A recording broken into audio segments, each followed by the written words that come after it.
When we think of the most terrifying regimes in history, one name usually comes to mind: the Nazis. The systematic, calculated brutality of the Third Reich is often seen as the darkest period in modern history. But there was another group during World War II that was so violent, so depraved, that even the Nazis, yes, the same people who were the architects of the Holocaust, considered their methods extreme.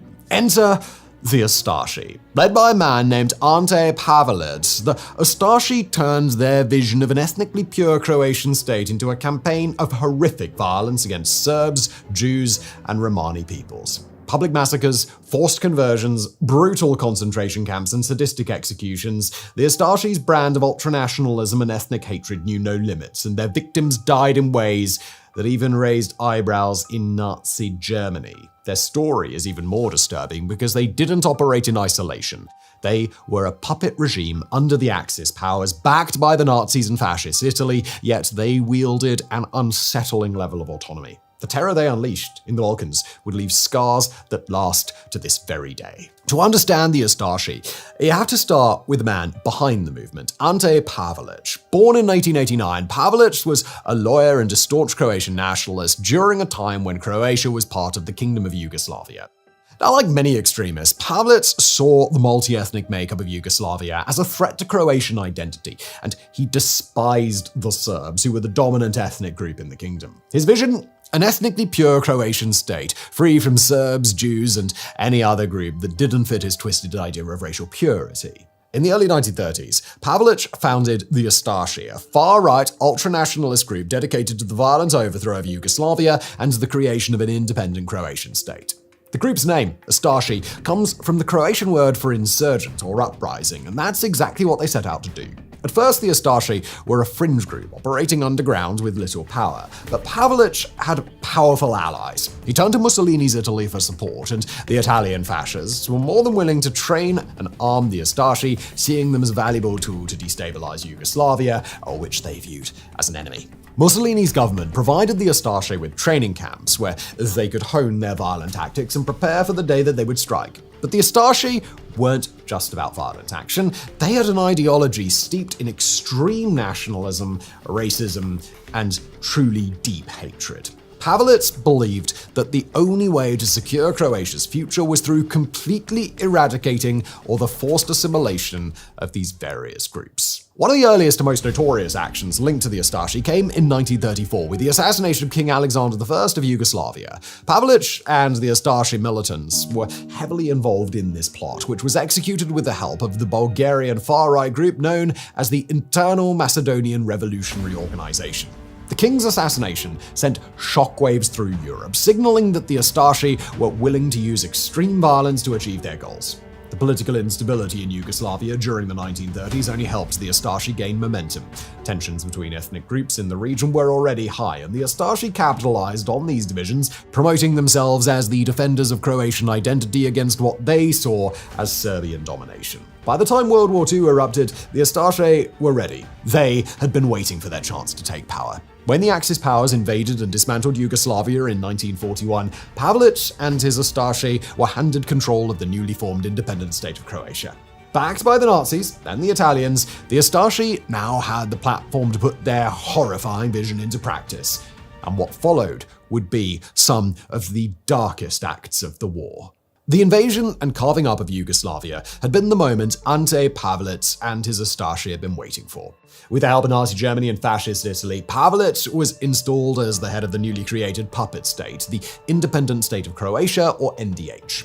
At first, everything seemed like the Ustaši were simply following the footsteps of their Nazi allies. Like Hitler, Pavelic and the Ustaši wanted a racially pure state. But here's the terrifying part. While Nazi Germany pursued its genocide through a cold, bureaucratic efficiency, the Ustaši operated with a kind of raw, chaotic brutality that shocked even seasoned Nazi officers. The NDH may have been a puppet state, but that doesn't mean the Ustaši lacked power. In fact, they had an alarming degree of autonomy. Pavelić wasted no time in enacting his vision for an ethnically pure Croatian state where Serbs, Jews, and Romani people would be wiped out or forcibly assimilated, a campaign of ethnic cleansing on a horrifying scale. They called it the 3/3 policy. 1/3 of the Serbs in Croatia would be expelled from the country, 1/3 would be forcibly converted to Catholicism, and the final third would be exterminated. And the Ustaša were disturbingly efficient in their execution of this policy. Over just a few years, hundreds of thousands of Serbs, as well as Jews and Romani, would fall victim to this genocidal plan. One of the Ustaša's early acts of terror came with the Glina massacre. In May of 1941, Ustaša forces rounded up several hundred Serb men, herding them into a church in the town of Glina under the guise of offering them safety. Once inside, they were slaughtered, murdered in cold blood. The massacre at Glina was just the beginning. The Ustaša would go on to commit countless atrocities, many of them aimed at wiping out entire Serb communities. The terror didn't stop with mass killings. The Ustaša also implemented a brutal policy of forced conversion, targeting Orthodox Serbs for conversion to Catholicism. Those who refused were usually executed, and those who converted lived under constant threat, knowing that their conversion could be questioned at any time. The Ustaša used religion as a weapon, manipulating it to justify their atrocities and exert control over the population.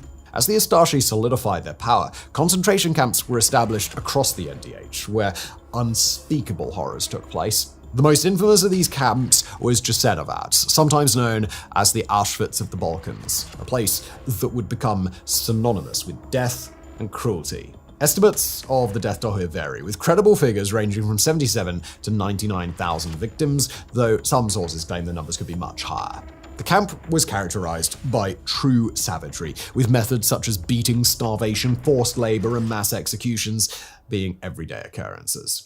Unlike some Nazi-run camps, Jasenovac did not rely on gas chambers, but on hands-on, often sadistic violence, making it one of the most barbaric camps in Europe.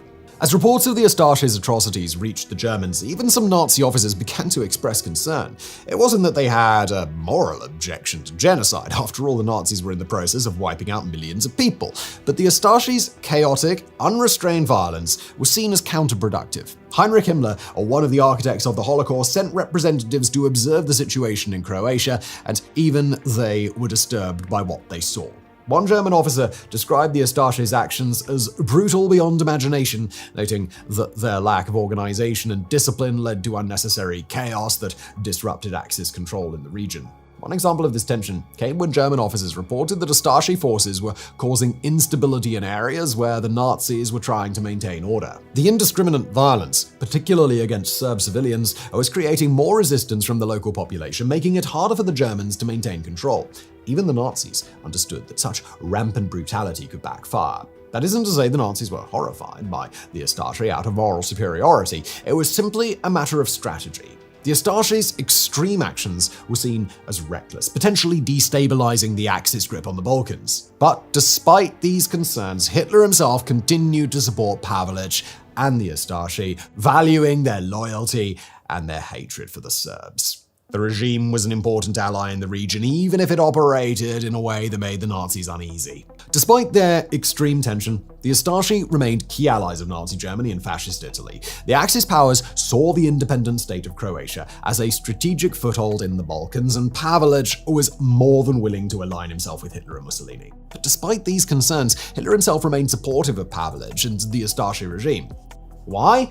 Well, because Croatia's loyalty to the Axis powers was more valuable than their instability. The Nazis, they were pragmatic. They knew that as long as the Ustaša continued their campaign against the Serbs, one of the Nazis' key targets in the Balkans, they were a useful ally. The Germans needed to maintain control of the region to prevent the spread of Allied influence and to keep Yugoslavia fragmented. Mussolini's Italy, too, had a complicated relationship with the Ustaša. While the Italian fascists had initially supported the Ustaša, tensions rose over territorial disputes. Italy had its own ambitions for the region, and as the Ustaša's violence spiraled out of control, the Italians began to distance themselves from the chaos. Despite these tensions, the Ustaša were too valuable as a destabilizing force for either Italy or Germany to abandon them altogether. In the end, the Ustaša's alliance with Nazi Germany and Fascist Italy was one of convenience. While the Nazis may have privately questioned the Ustaša's extreme tactics, they were willing to look the other way as long as Pavelić kept the region loyal to the Axis. But this uneasy alliance couldn't last forever, and as the tides of war began to turn, the Ustaša would face their inevitable downfall. While the Ustaša struggled on until the end of the war, the wheels started coming off with Operation Vice, also known as the Fourth Enemy Offensive. Operation Vice was a major military operation conducted by Axis forces, including Ustaša troops between January and March of 1943. The goal was to crush the growing Yugoslav partisan resistance led by Josip Broz Tito, which had become a significant threat to the Axis occupation in the Balkans. The operation occurred primarily in Bosnia, Herzegovina, and Western Croatia, areas controlled by the NDH. It was divided into two phases, Vice 1 and Vice 2, and it involved coordinated attacks by German Wehrmacht, Italian forces, Ustaša militias, and Chetnik detachments. The partisans, outnumbered and outgunned, engaged in fierce guerrilla warfare, retreating to the mountains and using the terrain to their advantage. Despite the overwhelming force of the Axis, the partisans managed to evade encirclement in a daring escape at the Battle of Neretva River, the turning point in the campaign. Operation Vice failed to destroy Tito's partisans, and instead their movement gained strength and legitimacy. The brutality of the Ustaša during the operation, particularly against Serb civilians, further alienated the local population and drove more people to join the partisan cause. The failure of Operation Vice contributed heavily to the eventual collapse of the NDH and Axis control in Yugoslavia. As World War II progressed, the tides began to turn even further. The Ustaša's brutal reign was now threatened not only by the advancing Allied forces, but also by internal resistance as Tito's partisans began to make significant ground. These partisans were a diverse, multi-ethnic group, and their popularity snowballed in response to the Ustaša's genocidal policies, which had driven many Serbs, Croats, and others to join their ranks. By 1944, it became clear that the Axis powers were losing the war, and with them the Ustaša's grip on power began to crumble. The partisans, backed by the Soviet Union and eventually the Allies, mounted successful offensives against the NDH, and by early 1945, the Ustaša regime was collapsing. Pavelić, sensing the inevitable defeat, fled Croatia as Allied forces and partisans closed in. Many of the Ustaša leaders, including Pavelić, managed to escape justice by fleeing to countries like Spain and Argentina, where they were sheltered for years. Pavelić himself fled to Argentina, where he lived under the protection of Juan Perón's government. For years, he managed to avoid capture, but he was seriously wounded in an assassination attempt in 1957 and died of his injuries 2 years later. Oh no. Meanwhile, others who couldn't escape faced retribution. As Tito's forces reclaimed the country, many Ustaša members were captured and tried for war crimes. Some were executed, others were imprisoned, but many atrocities simply remained unsolved. The worst instance, that came in the small town of Bleiburg in Austria, where thousands of soldiers and civilians from the NDH were slaughtered. As Allied forces advanced, they had sought refuge in Bleiburg, hoping to surrender to the British Army rather than face the Yugoslav partisans. However, the British forces refused to accept their surrender and handed them over. What followed was a brutal series of mass executions and forced marches. Thousands of Ustaša soldiers, NDH officials, and civilians, including women and children, were killed or died from exhaustion, hunger, and disease during these forced marches back into Yugoslavia. The exact death toll is furiously debated, with estimates ranging from tens of thousands to over 100,000. Victims were executed without trial, buried in mass graves, or left to die along the way. The Bleiburg massacre remains one of the most controversial and politically charged events in post-war Yugoslav history. Today, it continues to spark debate and is commemorated annually by the Croatian nationalist groups, while others view it as a consequence of the atrocities committed by the Ustaša during the war. The legacy of the Ustaša's brutal regime left deep scars in the Balkans, and the ethnic tension they fueled would simmer for decades, eventually contributing to the conflicts that tore Yugoslavia apart in the 1990s. The fall of the Ustaša didn't bring peace to the region. Instead, the end of their regime marked the beginning of a long, painful process of reckoning with the horrors that they had unleashed. The impact of their actions would shape the region for years to come, leaving behind a legacy of trauma and division. The story of the Ustaša is a dark and unsettling chapter in the history of World War II that is rarely told. Their vision of an ethnically pure Croatia was carried out through extreme violence, ethnic cleansing, and sadistic brutality that shocked even the Nazis. Yet despite their efforts to reshape the Balkans through terror, the Ustaša couldn't hold on to power. As the Axis powers crumbled under the weight of the Allied advance, so too did the Ustaša regime. Their leaders fled, For many, justice was incomplete, and the horrors they committed left a scar on the region. These historical wounds resurfaced as Yugoslavia began to disintegrate in the early 1990s. Croatian nationalists seeking independence from the collapsing Yugoslav Federation were often accused by Serbian leaders of resurrecting Ustaša ideology despite the long-defunct movement. The Ustaša became a powerful and divisive symbol, reigniting ethnic hatred in the region and contributing to the devastating wars that followed. The Ustaša wasn't just a story of another fascist regime. It was a group whose violence crossed the lines even by the grim standards of World War II. Their actions would haunt the Balkans for generations to come, and their legacy remains a chilling reminder of what happens when hatred and ultranationalism are allowed to thrive unchecked. Thank you for watching.